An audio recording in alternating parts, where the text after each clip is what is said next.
Hey friends, it's Tresa. Welcome back to my YouTube channel. And if you're new here, welcome. I'm so glad to have you here. Normally I'm in my kitchen, but I'm starting this video today outside because if you can see that land behind me in that barn, I just left having a wonderful chat with one of the farmers. There's a husband and wife that have this amazing farm. It's all, they use all organic practices. Sorry, the wind is a little breezy.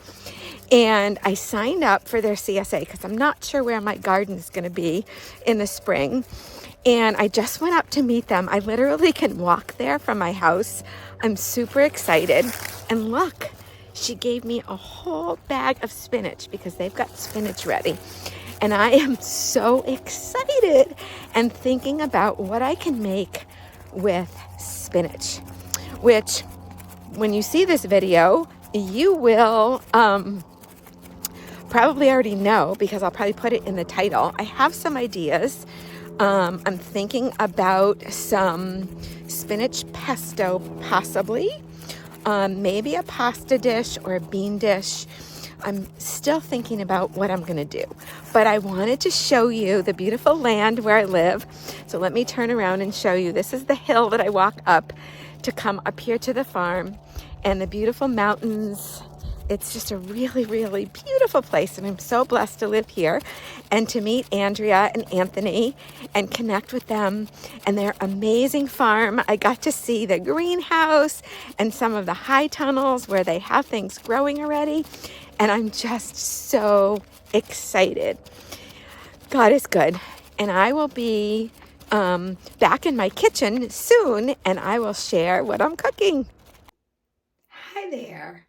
I am back with some spinach recipes today, but I wanted to first show you, and yes, I'm in my laundry room, not my kitchen, because I still don't have a working sink yet in the kitchen. And I have this great laundry sink right here, and I am washing my spinach, so I wanted to show you.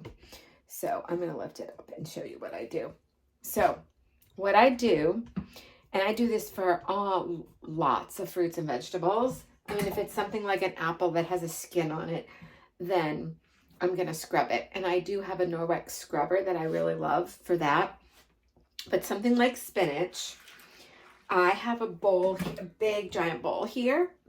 And I have water, just cold tap water. And I add a few squirts of, this is dōTERRA's On Guard hand soap. I add a few squirts of that depending on how much I've got in there. And some lemon essential oil. Put a few drops of that in the cold water, put the fruits and veggies, and let them soak. And then what I'm going to do is I'm going to pull the spinach out. If there's any big stems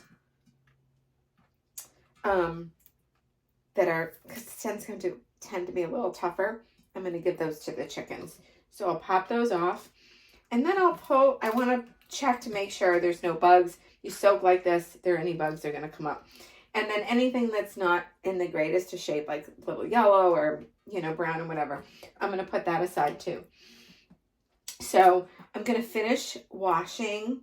And then what I'll do is I'll put it in a colander and give it a really good rinse. And it'll be ready to go. And when I come back, I'm going to show you two of my favorite spinach recipes. We're going to make a spinach walnut pesto with lots of garlic and some Parmesan cheese. And I am going to make an Italian dish, and I'm not even sure what it's called, actually. But I'm going to take cannellini beans and spinach and garlic, saute that up, put some crushed tomatoes in, and just let it cook for a while. And it's going to be really yummy. It's great with like a crusty bread. So if I have a nice sourdough bread, you can actually toast it and kind of make like a crostini, a topping. It's great with pasta, or you could even stuff a potato with it, but it's also a great side dish to have with like chicken or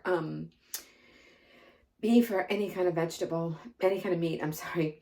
So I'm excited to share some great spinach recipes, and we'll talk more about the farm. Let me get the spinach washed so we can get going. Okay. I'm going to start with the spinach walnut pesto. So I separated my spinach, and I actually saved some of the bigger leaves for this because the smaller ones are going to be a little bit more tender. So in the other dish, they'll be a little better. This they're going to just chop up and go in the pesto, so it's not a big deal. So I have some garlic pre-chopped. So I'm throwing this all together, and I have some Parmesan cheese that's chopped up and ready to go. I'm going to start by putting some walnuts in my food processor. And sorry guys, I'm going to give those a little chop just to get them started.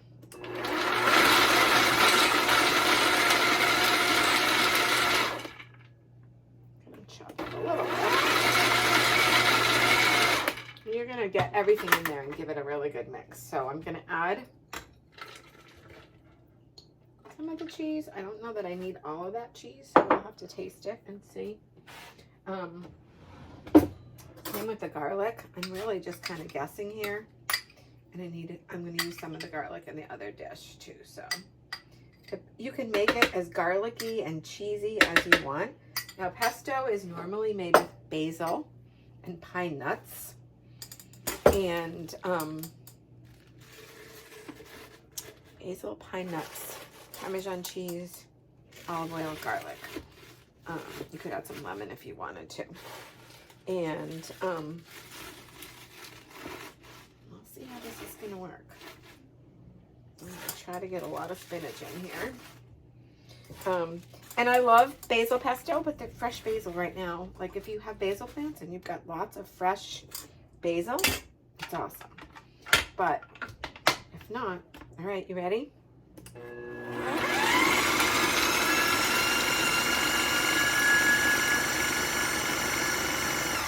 It needs a little help, so let's get this spoon in here. Oh, it's not gonna work. Oh, and I should be able to get a little bit more spinach in here too, I think. You just really want it to go and really chop up all that spinach. And then we'll add some olive oil. All right, let's give it another try. Can you see that?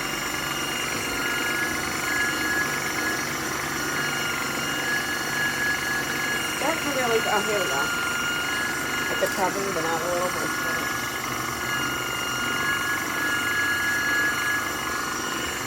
There we go. Now we're cooking. Add a little olive oil. We just use good extra virgin olive oil. You want this, it makes a great pasta sauce. Sorry about the noise.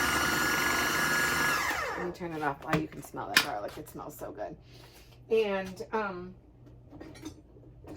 it's great on pasta. You could use it on like a bruschetta. You could use it on meats. It's awesome. And what I'll often do with this is I'll freeze it in an ice cube tray. And, oh, it smells really good. Yum. I'll freeze it in an ice cube tray. I want to bring this over so that you can see. Can you see in there? What it looks like. There you go. That is spinach walnut pesto. I will get you a recipe with better ratios. I tend to throw things together. We've talked about that. I'm gonna make some roasted chicken for dinner tonight, so I will probably make myself some pasta to go on the side, and I'll put this right on my chicken and on my pasta. Gluten-free. I do gluten-free brown rice pasta. So it's super simple. And then if you freeze it in ice cube trays, pop it out because it's portioned and you have enough for like one portion of pasta, or you could put it in like a risotto. You can use it on meats and vegetables. You could throw it in with vegetables to season them if you're cooking up, say you're cooking like zucchini and yellow squash and, you know, some vegetables. You can throw this in, give it some really good flavor with the garlic and it's delicious. All right, we're gonna move over to the other part of the kitchen and we're gonna make our spinach saute with beans and stuff, and I'll show you. All right, I am back in the cooking part of my kitchen now. Oh, I forgot a spoon. That's right, I'll grab one. And what I have here is cannellini beans in this pan, and I'm adding the rest of that chopped garlic that I had, because this is also a dish that's delicious, nice and garlicky. Now, typically this was a dish that my mom made with like dandelion greens or escarole. It's really good with escarole, but any kind of greens will work. And I have the spinach, so I just think that this is going to work really well with the spinach. So I've got garlic in here with my beans. I'm going to add a little bit of olive oil, and I just want to let this start to cook a little bit. And then I'm going to add in some tomatoes, crushed tomatoes. I had made pizza dough the other night. We made homemade pizzas. I had a can of crushed tomatoes that I had put in the fridge. So what I'm going to do is I'm just going to take a few spoonfuls of this, and you can make it as tomatoey as not. You don't have to do it with tomato either. You could do it without. And then I'm just going to add some seasoning. So I've got lots of garlic in there. The tomatoes are just plain crushed tomatoes. They're not seasoned. So I'm going to add some pink Himalayan salt, some pepper. I'll do some pepper, and I am going to also add some basil and oregano. I really like those for Italian seasonings. And if you have fresh herbs, they would be great. If not, you can use dried, which is what I have right now. I'm thinking about where I could do some fresh herbs, maybe in one of the kitchen windows where I could just have fresh herbs growing like all the time. And some basil, some oregano, some thyme, rosemary. Oh, that's what I'm gonna do. Maybe I'll put a little thyme in here too. Where's the thyme? No, maybe I won't, because I don't know if I have it. Oh yeah, I do. Here we go. A little bit of thyme, which is also really yummy. Could add some rosemary. You could put onions if you wanted to. Not typically what I would do in here, but you could. And this, again, just like the pesto, this is great. You can put it over pasta. I mean, there's so many things you could do. It's a great just a side dish. My mom used to take, she didn't do the tomatoes in it. I added the tomatoes because I just thought that would make it just a little more, just give it another layer of flavor, but with the spinach especially. But she would make the beans with the escarole and let them cook, and then she would take like a crusty Italian bread and cube it up and put it in a casserole dish and pour the beans and the escarole over top with some broth, chicken broth, bone broth,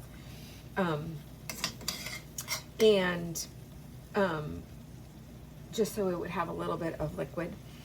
You could put bone broth in this too if you wanted to, just to give it a little bit more liquid. I have the tomatoes, so I'm probably not going to need that.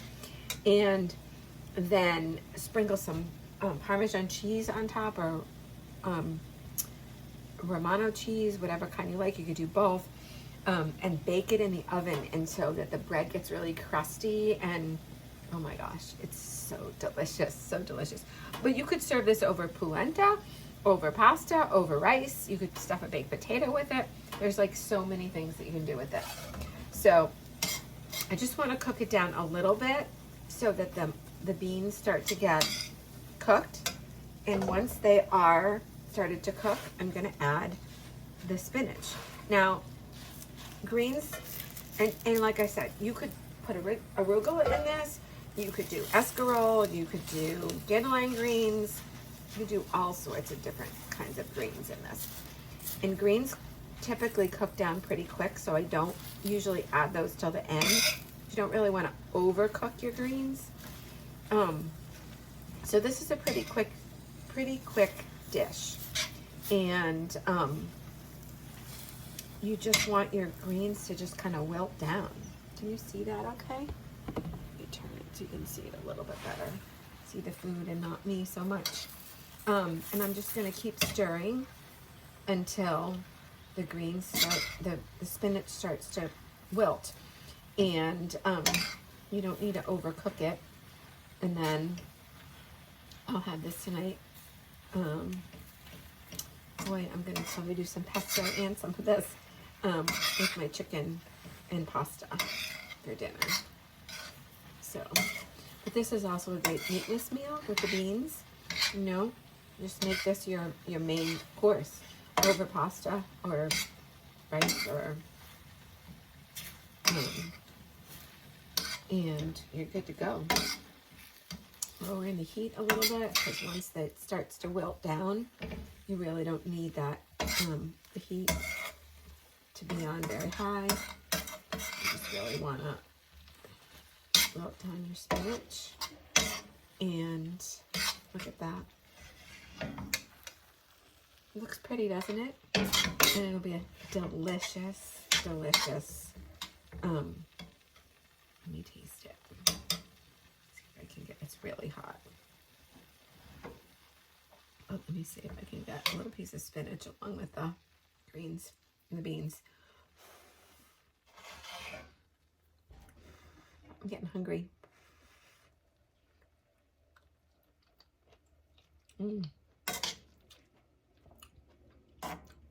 Nice and garlicky. The spinach is delicious. So let me just go back. So I really didn't talk about the farm other than my quick video when I was walking home from the farm before, where I told you that I had this great bag of spinach I was so excited about. And I am living in New Hampshire now, and I found out a couple months ago that there was an organic farm, and I've been emailing with the farmer, and we've both been busy, and I hadn't had a chance. And I happened to be out walking yesterday, and I bumped into her, and so we had a really nice little chat. And she said, "Oh, I have spinach. If you want to come up, I'll give you a bag." So I got up there, and she gave me a tour of the farm, and she showed me her high tunnels where she's got so much, and her greenhouse. They've got over 2,000 seeds started, brassicas and greens and all sorts of stuff ready to go. And I'm going to be getting their CSA farm share starting at the end of May. It will be ready. And I'm super excited because I love taking whatever I have for fruits and vegetables and then taking proteins and creating meals. So there were a million things I thought of that I could do with the spinach. I could have made a delicious like spinach and feta quiche or frittata. Would have been awesome. That would have been really good. And you can make really great dishes like with chicken and do like a sauce with spinach, like a cream sauce or a red sauce. Or you could do like a mushroom and spinach kind of gravy with chicken. And there's so many different things. But I settled on these two because these are two of my favorite recipes. They're easy, they're quick, and they're really healthy too. So I hope that you enjoy it as I'm getting more from the farm throughout the spring and summer and even into the fall. I'm going to be sharing recipes because what I love to do, like I said, is just take whatever vegetables that they give me and create some recipes. So it's kind of fun not knowing exactly what I'm going to get. And I'll have some sort of an idea because I know what's seasonal, you know, but I won't know exactly what's going to be in that box until I go pick it up on Saturdays. And then I'll be able to create great recipes. So I hope that you'll love following along with me because I'm super excited about that. Have a great day. Be sure to follow me here on YouTube and check out the links because I've got some great free PDFs And there'll be a link to where my recipes are on my blog in the notes as well. Have a great day. God bless.